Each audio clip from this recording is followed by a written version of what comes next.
Ayo, I'm Crystal Rosas. This is our Z100 Artist Interview Lounge presented by Celsius Energy Drinks. From the early days of O2L on YouTube to becoming a chart-topping pop artist, over 50 million streams. Today's guest has truly grown up in front of millions. Over 1.3 million followers, built a massive community that's followed her journey through time, music, self-discovery. Now celebrating 4 years of sobriety. She's channeling it all in her brand new single, A Digital Empathy, a dark pop anthem about connection in the digital age. Welcome back home, Trevi Moran. Wow, that was an intro. Also, chart topping is crazy. I'm like, I topped a chart once in 2016. Like, raise your hand if you charted a top. No, raise your hand top the chart. if you know charted a top. No, we're trying to like consistently top the charts. I'm in no way, shape, or form trying to be like I am on top of the world because I want to keep myself humbled. True. It's so true. Like, do I want that consistently? Absolutely. But like, we got to work for it. But I appreciate like the insane, amazing intro. I like feel like my head just got a little bit bigger. That's you though. No, stop that's your it. life. Like Stop that's it. what. I know, it's weird. But I'm such a fan. Like, I literally cannot believe I'm here in New York. And like, I don't know. This is exciting. I was saying to you off camera that like I do a podcast every week, but like sitting here with a microphone like in here is very different, and I'm like nervous. I know, but this is not new to you. You've actually been a part of the Z100 family for a very long time. I know. I'm like, that was the old me. Yeah, no, I did a Z100 show, I want to say in 2016, 2017, right, where I opened for Fifth Harmony at Six fucking Flags of all places. And like, it was, I just remember the Fifth Harmony fans hating me so much because they were just like, who is this opening for these girls right now? Because they were those girls, and they still are, but like, it was just such a time to be alive, and I was very thrown out onto the stage, and it was a lovely experience. I mean, I grew up listening to Z100, grew up like admiring everything that you guys have done, and like, it's almost like when you're an artist, I feel like there's these certain things that you kind of idolize and admire, and like almost as tears of getting on the right track with your career. And I think that like being here is one of them, and like being in the iHeart building and being in Z100, I'm like back. I like went through some shit. I went through some shit, and now we're here. We're back in New York City. I haven't been here in 9 months because I don't know why. Oh yeah, I've been making an album. Yeah, no big deal. Well, no, I mean, this is also your home. You've lived here. You've stomped these grounds. I know. Well, so I lived here in 2021. I lived here for like a year and a half. I got sober in San Diego, and I was like, hey, so I don't want to be anywhere near LA. I'm just going to like try something completely different. And I lived here for a year and a half.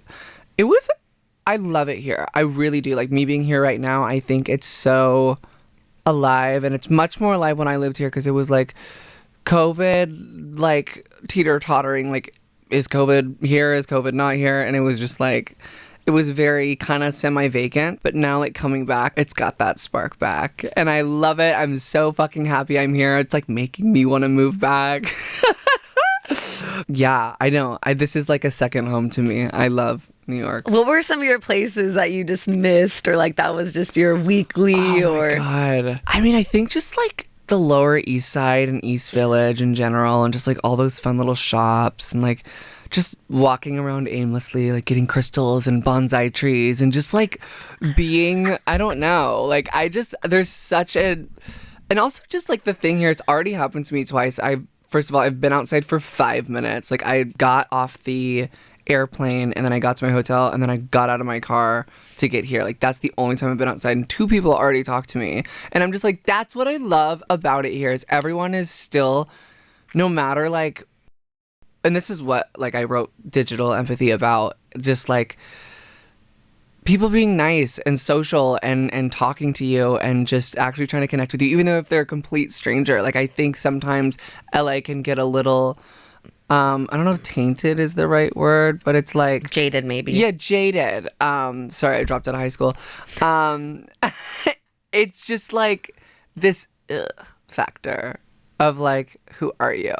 And like, that's not everyone, but that is like the digital empathy of it all. Like, only connecting with people through screens and like lack of human connection. And I think just digital in its own right can mean so many different definitions, because it's like, it could be digital, yes, a screen, but also at the same time that can also mean like artificial.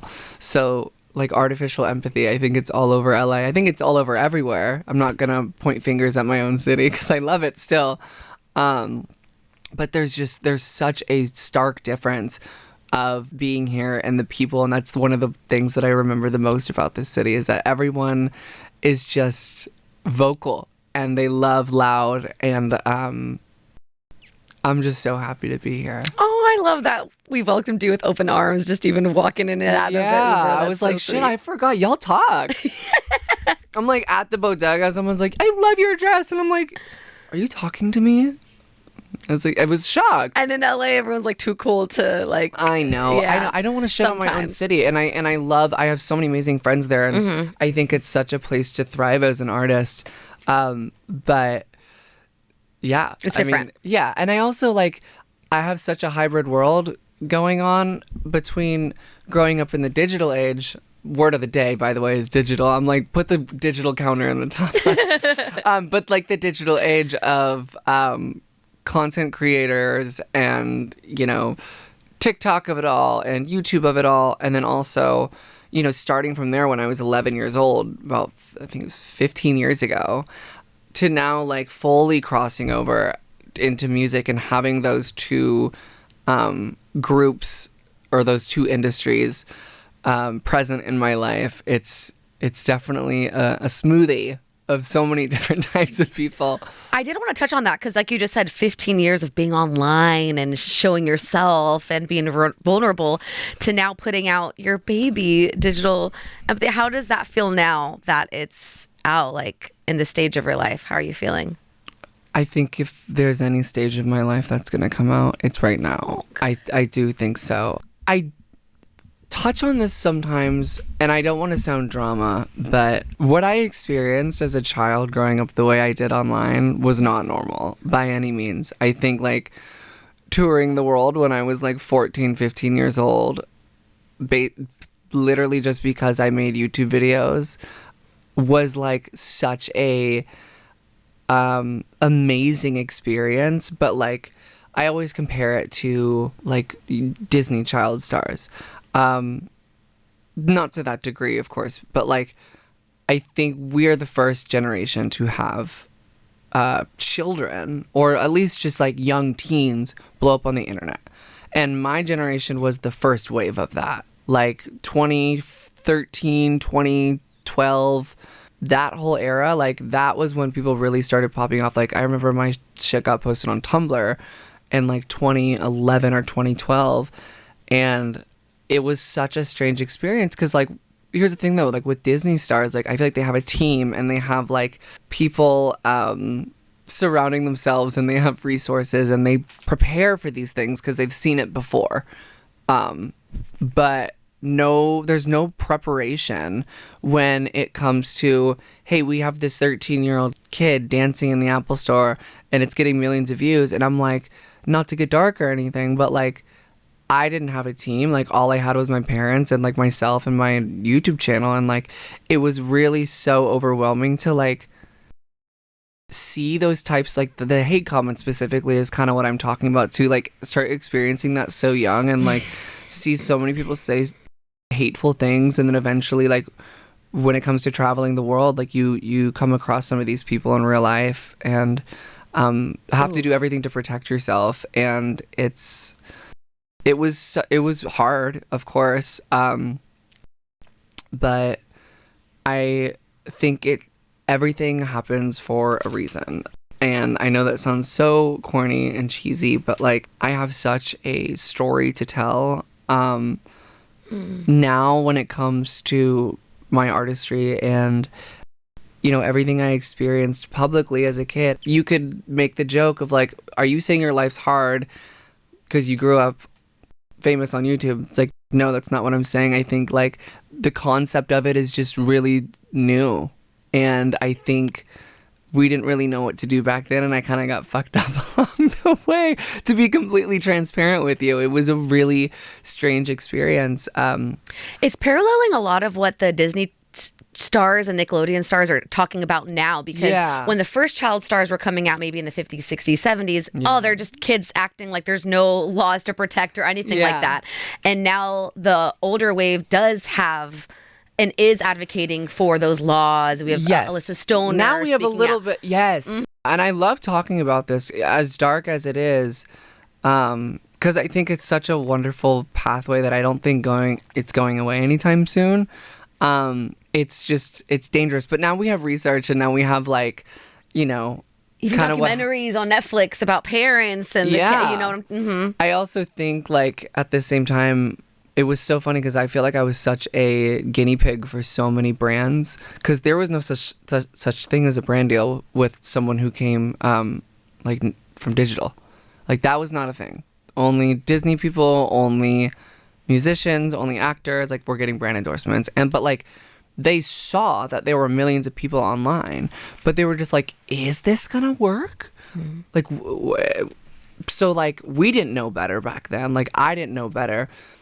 If, X drink brand or food brand said, right? I'm just saying an experience. I don't want to call out the brand, but like they'd be like, oh, come to our headquarters and like we'll shoot a video of you. And I'm like, I think back then I'm like, that's so cool. Blank, like inviting me to their headquarters. And it's like, oh, babe, they're like, they know what they're doing. They're using it, I'm like 100% should be getting paid. But I think, they took that research and then were like, oh, it works. And then later rolled out things down the line. For a lot of brands, the early creators were very snubbed. And I don't think I want to say like, I knew I should have been getting paid. I enjoyed like a lot of those experiences. And like down the line, of course, I worked with so many amazing brands. But in the early days, like, props to whoever was like working in marketing at like those brands, because they were like waking up quick. Oh yeah. Yeah. And now we see with what you've been able to do with everything you've learned, and now with this single coming out. I mean, what would little Trevi and the O2L's version of Trevi say about digital empathy? Oh my God. You're going to try to make me cry over here. I think I don't know where to start, because it's like for anyone who doesn't know who I am, I'm gonna try to like give you some lore at the same time without it sounding like trauma dumpy, but given my experience online, like I said, it kind of threw me for a loop and I got lost mentally. I moved to LA like at 16 and I was living that life and just living the dream, literally. Like I think I was doing what I loved, and underneath it all, like I was this version of me, and I think it took a lot of people tearing me down, and a lot of like it was largely like values and politics and bad situationships or something, like people trying to change me, and there was constant I guess like sticks and stones being thrown at me to delay to become the person that I am sitting here today.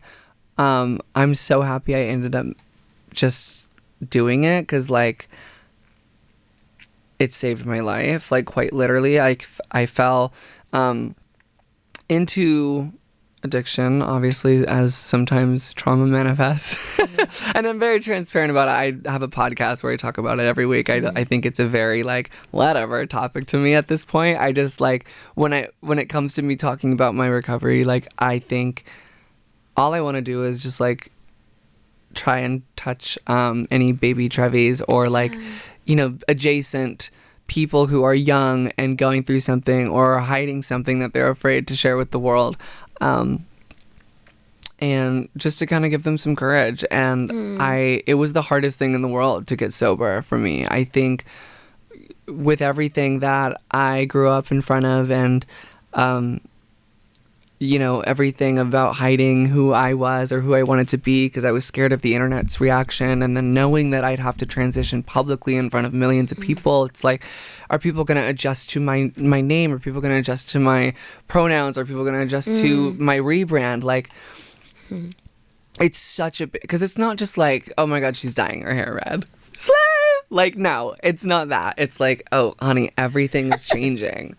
And it's been a wild, I think, 6 years now. Yeah. And it's just, now I find so much beauty in it now that I'm 6 years into it almost. My whole life is a story for the internet. And Wow. 15 years ago, I always get, I'm kind of getting emotional.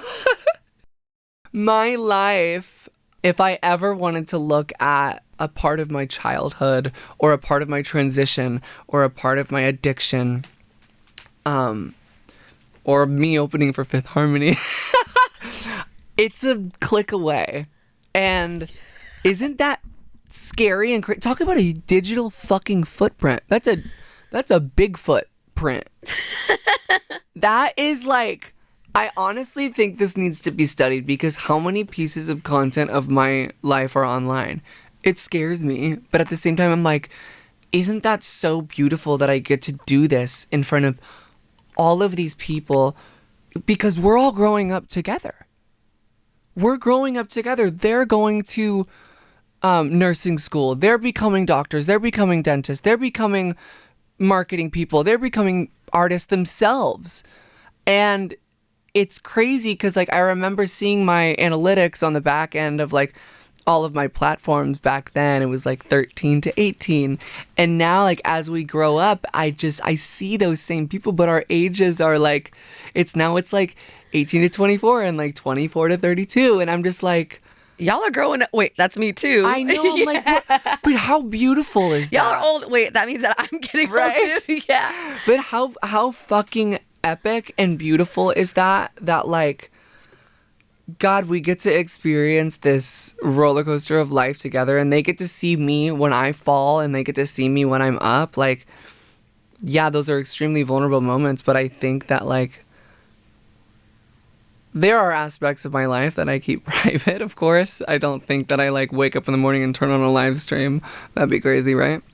But I do think that there's such a really cool story. And I'm not just doing that to, like, blow my head up, like, or, like, eat my own ass, but sorry. No, it is a cool story. It's like, very unique as well. And then also it gives you the empathy to relate to other people that you've seen grow too, and not point fingers or throw stones when we see the 19, 20-year-olds that are streaming and going through the same things and situationships and 100%. toxicity that we did when we were 19 and 20. I look at streamers now like, I know exactly what you're doing. I was there, and I can't judge because I was there. Yeah. And I think that's, like, the beauty of storytelling, and that can be through so many various ways. And, like, this era of my life, I'm fully locked in on doing it via music. Like, I've been in music for the past 10 years sporadically, and then I had to get sober, and I had to just, like, focus on myself and create art in different ways because I wasn't ready to make a project like this, because I talk about everything from everything. But yeah, I think that, like, right now there's so much of that story that I'm telling with the project, and I'm so excited. I think Digital Empathy was, like, the perfect tone setter for the project, because it's literally everything we're talking about. Like, digital empathy can also be a positive thing. Like, all those people who grew up with me who I've never met, they all have digital empathy from me. And I'm coining this term because I remember being in the studio with Babe America and Dylan Harrison, and they helped me make this song. And we were writing the lyrics, and I think, like, what happened is I was on the mic doing melody passes, and I was like, and then, like, I was like, wait, what? Because I wasn't saying digital empathy, but I was, like, trying to interpret what I was saying, and I was like, I look at Ava and I'm like, did I just say digital empathy? And then she goes, gag, that's cool. And I'm like, okay, subconscious. I'm a genius. I'm like, okay, subconscious. So I'm coining the term. I'm sure like someone's thought of it before me, but like, let me have my flowers.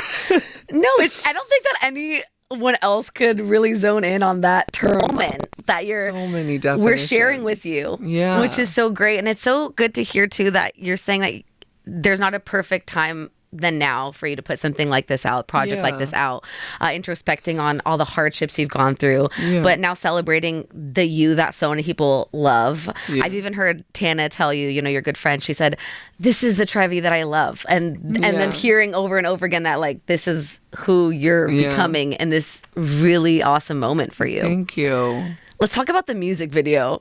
Because you are that girl. I mean, we get it. We get an elevator scene. We get like the girlies in there. Are you kidding? I hope you watched it. How did the concept come about? Was this happening in the studio when you were, laying down the tracks? No, I think when I make songs, I do think of visuals when I'm in the studio making the songs, but like I really honed in on the concept.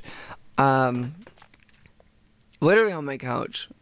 Like, and Pinterest in a dream.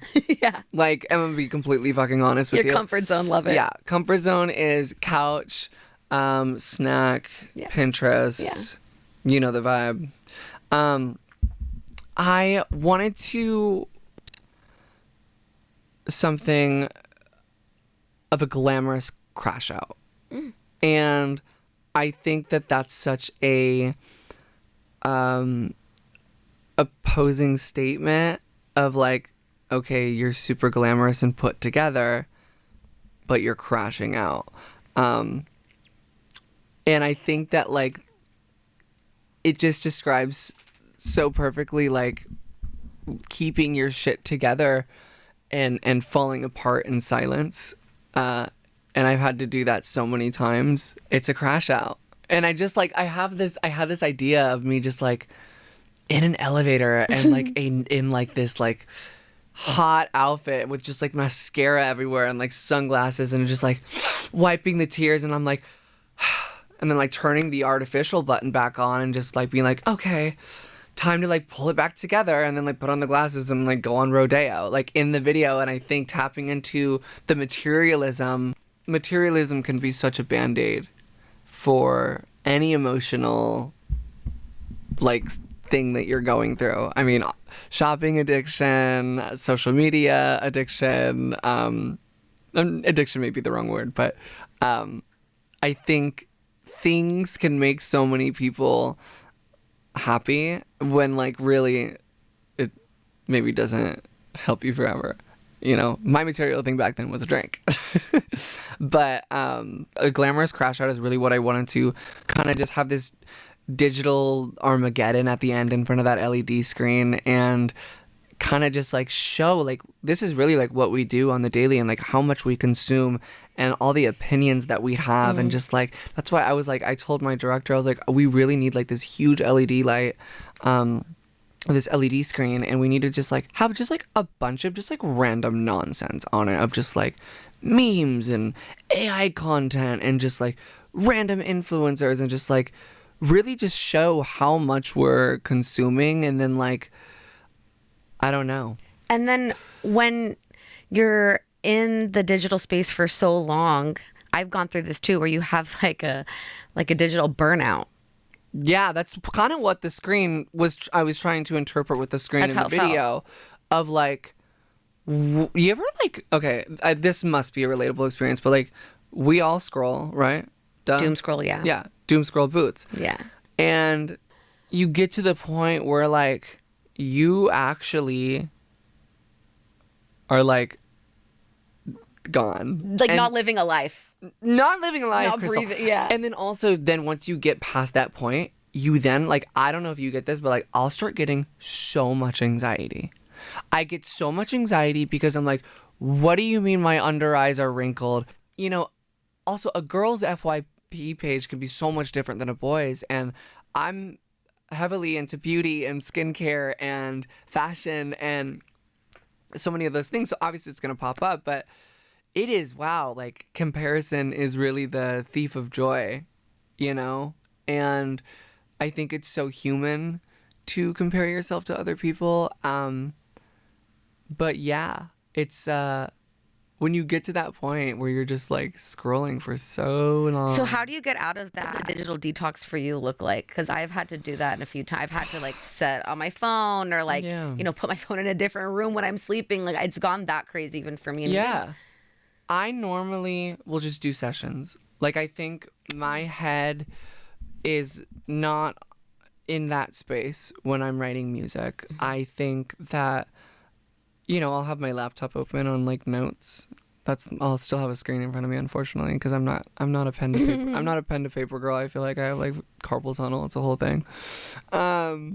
But getting it written and getting it expressed, I think always dealing with it through the root is ideal. So you've been able to put it to work, this album. Let's talk about it. I know. Do we have any I was like, literally, I'm like, okay, so the whole album is basically every time I'm pissed that I scrolled too much. No, I'm kidding.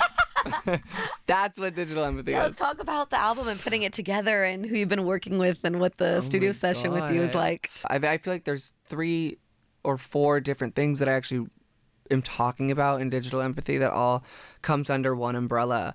And one of them is the fetishization that trans women go through. And one of the lyrics in the chorus is, "I'm wanted, but I'm still alone."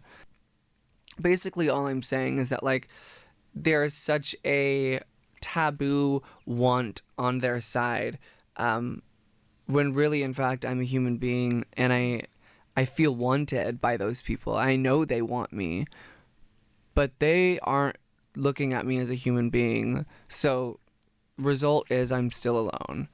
And I yearn to be loved. Like I have so much love to give as a human being with every single person that I meet. The loneliness on that track and tying that in just with, let me show you something under the lights. I can be anything you like. And that line was kind of just like, when the internet gives me attention for one thing, but they don't give me attention for something that I actually like doing, I'll transform into that other person that you liked.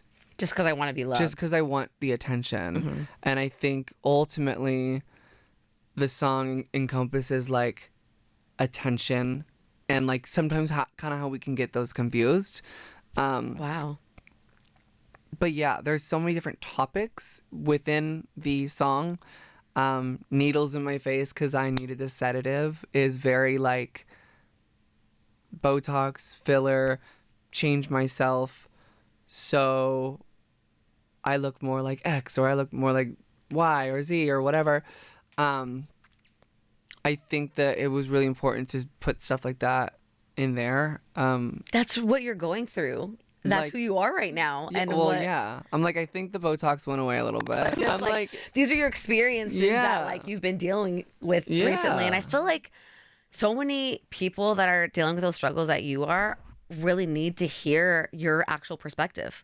Yeah. And I don't think that it's talked about on this scale. Yeah. And there are so many amazing, trans girls on TikTok that talk about their experiences just with life as being this and dating and what have you. I'm thankful that you're being so vulnerable about that in this next project, because that's not easy. You could just be a surface level pop artist and just ignore the darkness that you feel, but you're like, this is important to me and what I'm going through, and I'm gonna be authentic. Yeah, I thank you for noticing that too. I really appreciate that, because I can just tell you have a deep understanding for artists, and you understand what it means to put a story together. I mean, you make a show. A huge part of what you do is putting the pieces together and adapting to different people's worlds that they've built within their projects.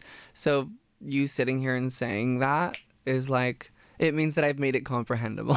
Yeah, no, for you sure. know, it For makes sure. me feel good, and it obviously means that's so much coming from you. So thank you. No, of course, and we're here to support, and we're excited about your baby coming out soon. We don't have the tied up details The album, yeah, no, I can't give. I don't even want to give a time frame out right now. Wait, have you been thinking of features on there, or are you gonna have it just be you out? Which is, there's no wrong answer. I think I want to just do an all me moment.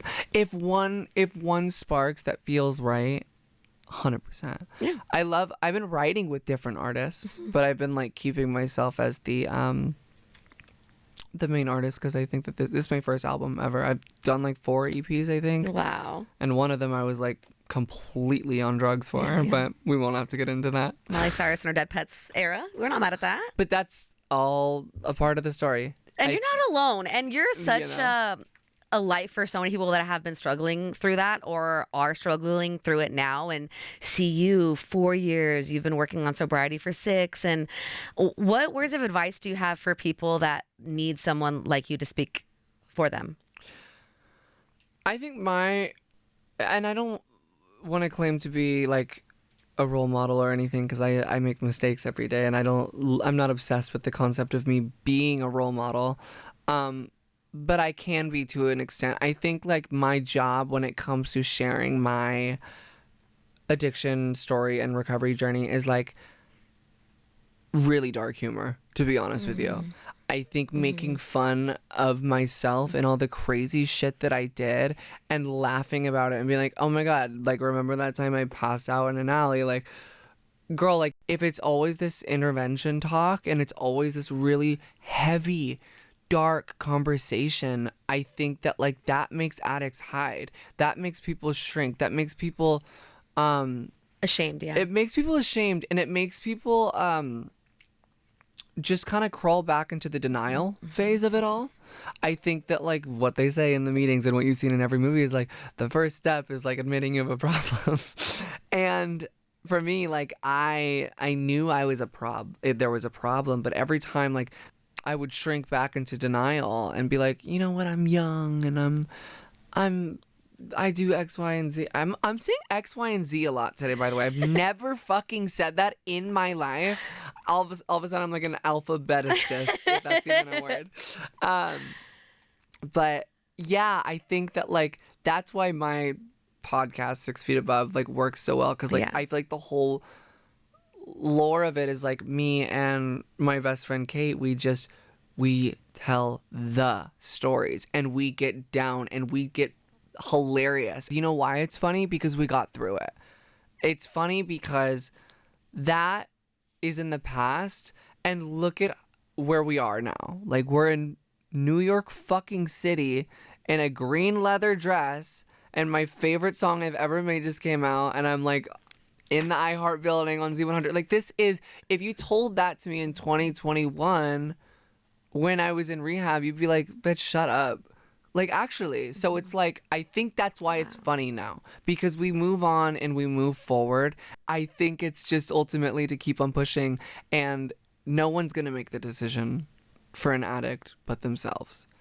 I think I had so many conversations with so many people. My mom, Tana, my management, my agents. And I understood where they were coming from. But it really, no change ever really happens until you make that decision yourself. I think that is kind of what happened, because I went to treatment so many times. I call it a miracle all the time, but like one day I just randomly woke up in the mirror and I looked in the mirror and I was just like, bitch, you're a star. I remember literally saying that. I go, bitch, you're a star. And then I like got admitted the next day and I was just like, yeah, and I've been sober ever since. It's crazy because I had no intention of getting sober. It was just so random. It was like a miraculous morning. I was like, yeah, I'm actually over living life like this. And I was like, okay. And you've also been able to witness people around you that are maybe not like following exactly in your footsteps, but thinking of a life that could be better without drugs or alcohol. Yeah. Like a person that is an example of, don't need to. That freaks me out. Kate and I get so many DMs and comments and videos sent to us of like these young people, because it's like it's never, no one ever, how do I word this? Addiction does not discriminate. So if you're a 21-year-old hot sorority girl, or you're a 60-year-old construction worker, or like I'm literally just saying like random shit, but it's like, yeah, I think that getting all these young people who really are just at least being conscious and aware, and I'm not preaching change, right? Like I'm not saying like, I'm not preaching for everyone to be sober. That's not, it just didn't work for me.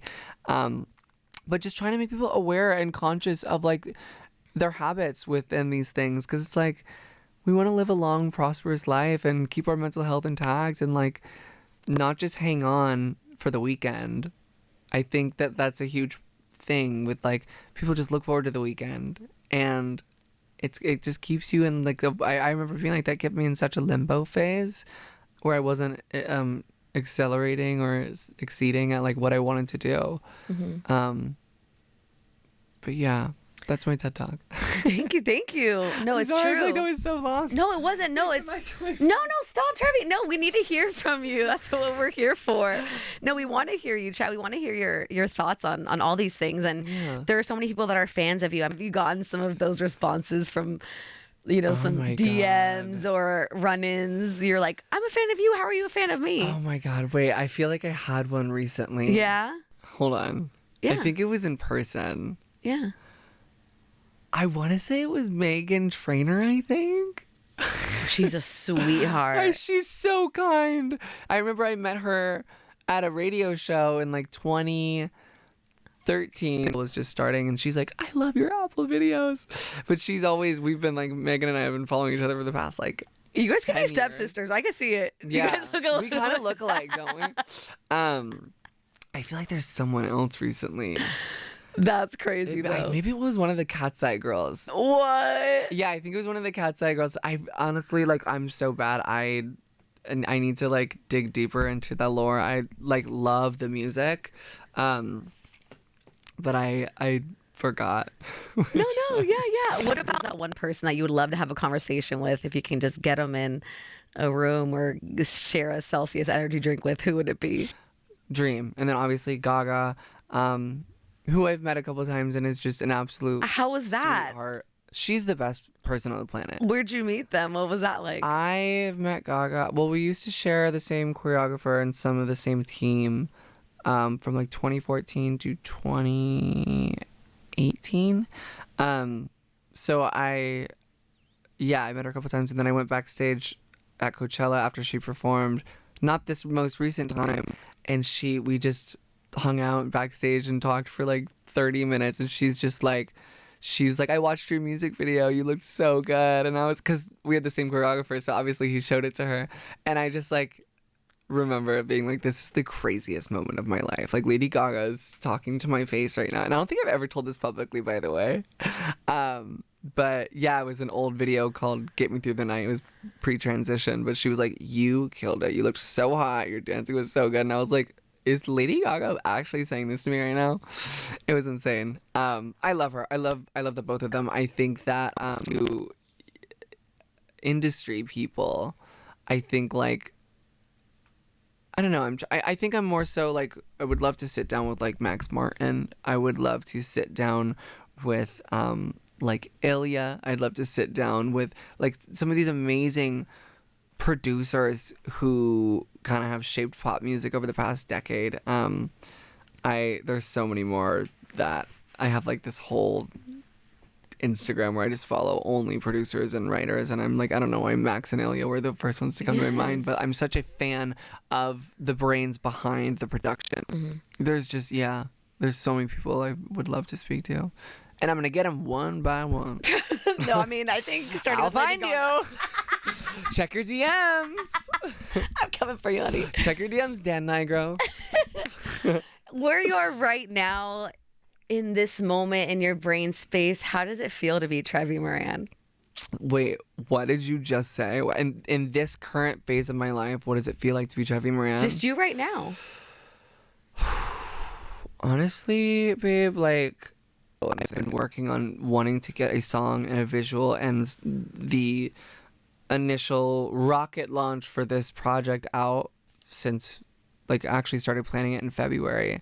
So to be here and to have it out and just like the response was like honestly like so far like what's been happening is like it's going way beyond my expectations. And like I know YouTube operates a little bit differently now and like music videos like maybe don't get watched as much anymore, but like the numbers still like are so engaged. They're really tapping into the story and like jumping into the world rather than like listening to the song and be like, oh, this song is catchy. Like the people who I wrote it for it's finding them right now, and I'm getting the most insane messages, and people are already like diving into like the culture, I guess, of like what digital empathy is. Like there was someone on my Instagram yesterday who like tagged me in something, and they like had a like a professional vinyl, or I think it was maybe a professional CD printer, and they printed the artwork onto a CD like at home. And it's just something like that that's like inspired you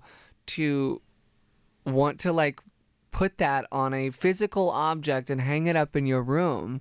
And that's like, it was so touching to me that like that was in the first 24 hours of it being released. So, and here we are sitting right now, it's the Monday after the release, so it's officially now release week, which is like crazy. So I don't know what's to come, but ultimately it's making me so happy. I'm just over the moon.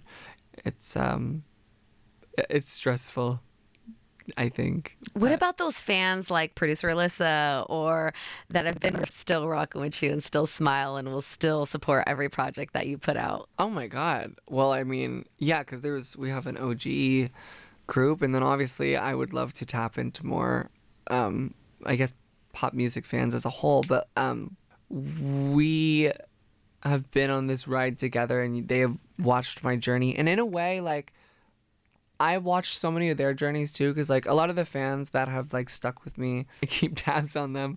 Like one of them just had a baby, and I'm just like, it's so cool to stalk them, because I'm like, they're also getting to live their own life, and it's like we're doing this like side by side digital life sharing in a sense. And I think it's so beautiful. It's so beautiful, and I think it's so hard to like understand that, like, and this might be so deep, but like you look at like a crowd of people, like a stadium of people, or even it's like every single person that you walk past in the airport, every single one of those person or people like has a whole life and successes and like stories. And it's just like, it's because sometimes it's, especially when you're looking at a phone, like I see 100,000 or I see 1,000,000, I'm just like, oh, those are numbers. I'm like, no, those are people with lives, like human lives. And it's so hard to like convert that in your brain for it to make sense, because I see numbers and I'm like, oh, but that's like maybe not how much I wanted, because it was like a couple of thousand off. And it's like, no, like those are still like people with lives joining you on your life. True. You know? So I see it, and I try to really and understand, no matter how many people are sitting here and following me throughout everything, like as long as there are people still there, like I think that it's so beautiful, like truly. And they're so excited for this journey that you're on now, and for the album when you decided to push out the date so we can have a timeline to rush it out. We'll it'll be soon. I mean, at least we're having another single come out soon, which I'm so excited about. Yes. But yeah, it's gonna be gorgeous. I just have a couple things I need. Do you to plan on touring? Of course. Okay. Yeah. I think I plan on touring for sure. I haven't been on tour since, my God, I think it was before COVID. It was like 2018 or 2019. But it's been a while. But I'm ready to wake that beast back up. So everyone wants to see you on tour. Everyone's excited to hear this next single, and you then better the be album. my host. I will be there. You'll be the MC. I'll be like, and this is. It'll be another Z100 event. It'll be a Z100 event. Not. I'm actually begging. Yes. I'm actually begging. I will do, even if it's at a 200-person venue. Shit, a 2-person venue.